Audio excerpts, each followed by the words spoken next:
நகராட்சி நிர்வாகத்துறையிலும் டெண்டர் ரத்திலும் முறைகேடு நடப்பதாக தினமலர் நாளிதழ் குற்றச்சாட்டு. டெண்டர் வழிமுறைகளில் தாவேக் அமைச்சர்கள் தலையிடுவதாகவும் புகார்.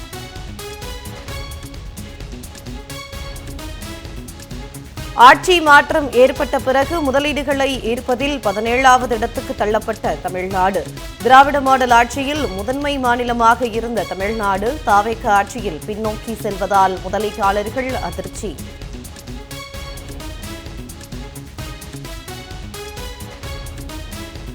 பழனி கோவில் நில மோசடி வழக்கில் கைதான முக்கிய குற்றவாளியான வழக்கறிஞர் அன்வர்தீன் சிறையில் உயிரிழப்பு.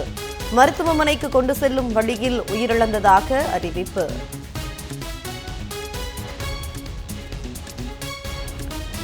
சென்னை உயர்நீதிமன்றத்திற்கு புதிதாக 15 நீதிபதிகளை நியமித்து குடியரசுத் தலைவர் உத்தரவு. காலியாக இருக்கும் நீதிபதி பணியிடங்களின் எண்ணிக்கை 9ஆக குறைந்தது.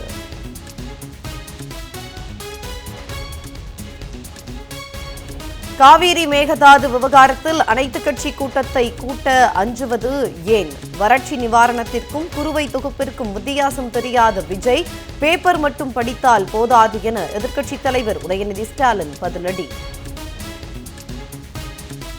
குறுவை சாகுபடிக்கு அந்த நிவாரணம் ஏற்கனவே கொடுத்தாச்சு, வழங்கியாச்சு. முன்ன பின்ன பேப்பர் படிச்சிருந்தா நாட்டில் என்ன நடக்குதுன்னு தெரிஞ்சிருக்கும்.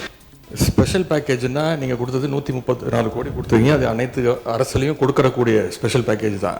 இப்போ வறட்சி நிவாரண நிதி அவங்க கேட்குறாங்க. இது ரெண்டுத்துக்கும் வித்தியாசம் தெரிஞ்சுக்க வேண்டும்.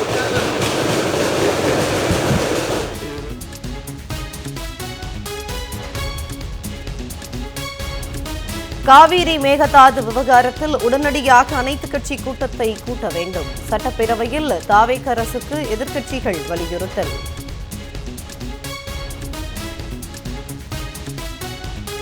தொகுதி மறுசீரமைப்பு விவகாரத்தில் ஃபேர் டீலிமிட்டேஷன் வேண்டும் என்பதில் திமுக உறுதியாக இருக்கிறது. காவிரி பிரச்சினையில் தாவேக் அரசு டேக் டைவர்ஷன் அரசியலை மேற்கொள்ள வேண்டாம். திமுக பொதுச் செயலாளர் துரைமுருகன் வலியுறுத்தல்.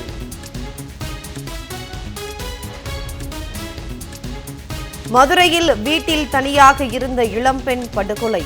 4 நாட்களில் 4 கொலை சம்பவங்கள் அரங்கேறியதால் மதுரை மக்கள் அதிர்ச்சி.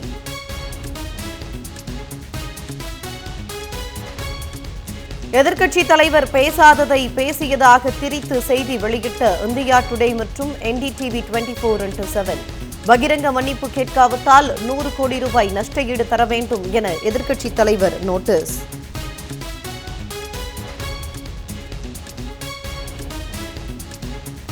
கன்னியாகுமரி குளச்சல் ஆரம்ப சுகாதார நிலையம் இடமாற்றத்திற்கு எதிர்ப்பு தெரிவித்து தொடரும் போராட்டம். பேச்சுவார்த்தை நடத்த வந்த தாவேக்கவினரை விரட்டிய மக்கள்.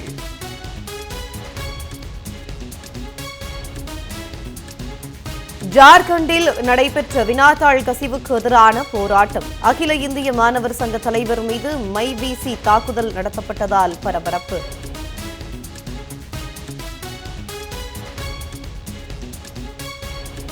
எல்லையில் பரஸ்பர அமைதியை பராமரிப்பது அவசியம். பிரச்சினைகளுக்கு விரைந்து தீர்வு காண இந்தியா சீனா ஒப்புதல்.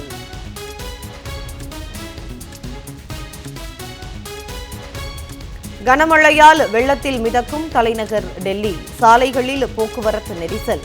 இரவு நேரத்தில் ஊர்ந்து சென்ற வாகனங்கள்.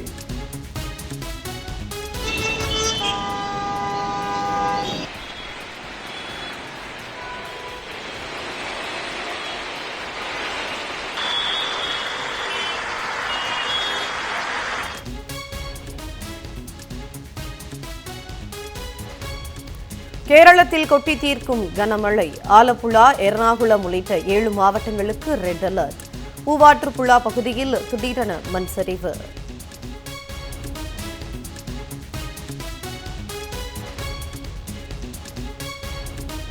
சங்ககிரி அருகே கடன் வட்டி கேட்பது போன்று வந்து பெண்ணுக்கு பாலியல் தொல்லை. பாதிக்கப்பட்ட பெண்ணின் கணவர் போலீசில் புகார்.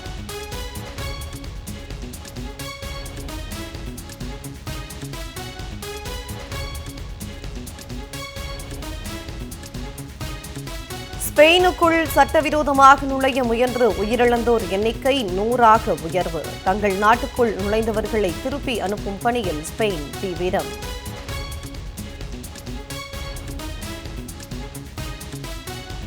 தொடர்ந்து இரண்டாவது முறையாக ஆலன் பார்டர் விருதை வெல்கிறார் டிராவிஸ் ஹெட். ஆஸ்திரேலிய கிரிக்கெட்டில் சிறந்த டெஸ்ட் வீரராக ஸ்டார்க் தேர்வு.